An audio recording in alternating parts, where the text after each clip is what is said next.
بسم اللہ الرحمن الرحیم۔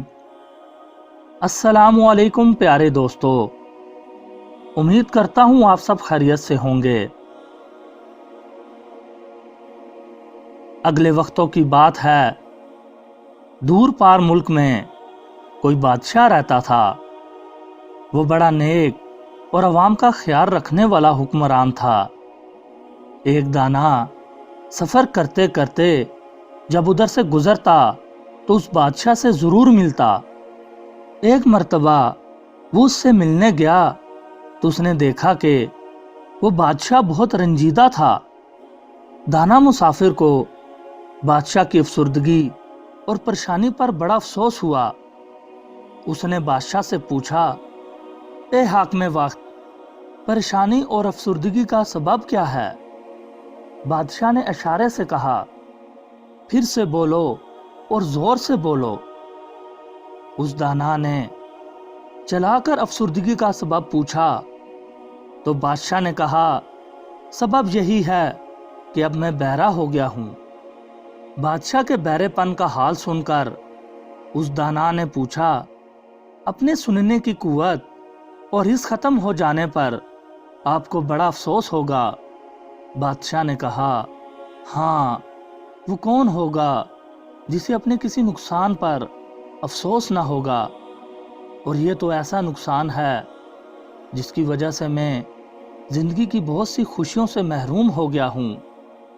پھر بادشاہ نے اس مرد دانا سے کہا، اس نقصان کا زیادہ افسوس مجھے اپنی ذات کے لیے نہیں ہے۔ اس دانا نے پوچھا، پھر کس کے لیے ہے؟ بادشاہ نے جواب دیا کہ افسوس مجھے دراصل اس بات کا ہے کہ اب میں فریادیوں کی فریاد نہیں سن سکوں گا۔ مظلوم دروازے پر چیخے گا تو افسوس کہ اس کی آواز میرے کانوں تک نہ پہنچے گی، کسی اور کو مجھے مظلوم کا حال بتانا پڑے گا۔ اس مرد دانا نے بادشاہ سے پوچھا کہ کیا کانوں کی خرابی کا مطلب یہ ہے کہ اب تم مظلوم کی فریاد نہ سنو گے؟ بادشاہ نے کہا، برا ہو ایسے حاکم کا جو بہانے ڈھونڈ کر اپنے فرائض سے غافل ہو جائے۔ میں نے تو اب اس کمی کو دوسرے طریقے سے پورا کرنے کا انتظام کیا ہے۔ عقل مند مسافر نے کہا، وہ کیا صورت ہے؟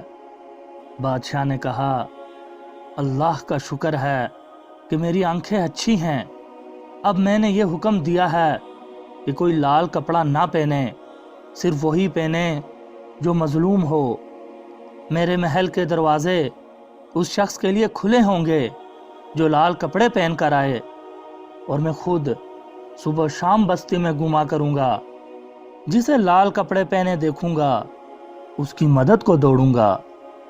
یہ سن کر دانا بہت خوش ہوا اور پھر اس نے جانے کے لیے بادشاہ سے اجازت چاہی۔ پیارے دوستو، آدمی کبھی سوچے کہ اللہ تعالیٰ نے اسے کن کن نعمتوں سے سرفراز کیا ہے تو اسے اندازہ ہو کہ شکر گزار بندہ کیسا ہونا چاہیے۔ نعمت کی قدر اس کے زوال کے بعد ہوتی ہے، اس لیے کہا جاتا ہے کہ اللہ تعالیٰ صحت، عزت، دولت اور اقتدار عطا فرمائے تو اس کا شکر ادا کرنا چاہیے۔ اس واقعے سے ہمیں یہ سبق بھی ملتا ہے کہ ہمیں مظلوم کی مدد کرنی چاہیے۔ میرے اور آپ کے آقا حضرت محمد صلی اللہ علیہ وآلہ وسلم کا ارشاد مبارک ہے، مسلمان وہ ہے جو ظالم اور مظلوم دونوں کی مدد کرتا ہے۔ صحابہ نے عرض کیا کہ یا رسول اللہ صلی اللہ علیہ وآلہ وسلم، مظلوم کی مدد کی جائے یہ بات تو سمجھ میں آتی ہے، لیکن ظالم کی مدد کس طرح کی جائے یہ بات سمجھ میں نہیں آئی۔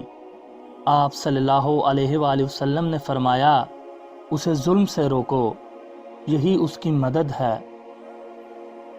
دوستو، ظلم کے لیے ضروری نہیں کہ اس میں مار پیٹ اور قتل و غارت ہی ہو۔ کسی کو کسی کے حق سے محروم کر دینا بھی ظلم ہے، سودا کم تولنا بھی ظلم ہے، ملاوٹ کرنا بھی ظلم ہے، رشوت لینا بھی ظلم ہے۔ جس حاکم کو معلوم ہو کہ اس کی بستی میں یہ ظلم ہوتے ہیں اور پھر بھی وہ ان کی روک تھام کا سامان نہ کرے تو اس کا شمار بھی ظالموں میں ہوگا۔ دوستوں، امید کرتا ہوں آپ کو ویڈیو پسند آئی ہوگی۔ اگر آپ کو ویڈیو پسند آئی ہے تو لائک اور شیئر ضرور کر دیجئے گا۔ ہمارے چینل کو سبسکرائب کریں اور گھنٹی کے بٹن کو ضرور دبائیں تاکہ ہماری ہر نئے آنے والی ویڈیو سب سے پہلے آپ تک پہنچے۔ مجھے دیجیے اجازت۔ اللہ نگہبان۔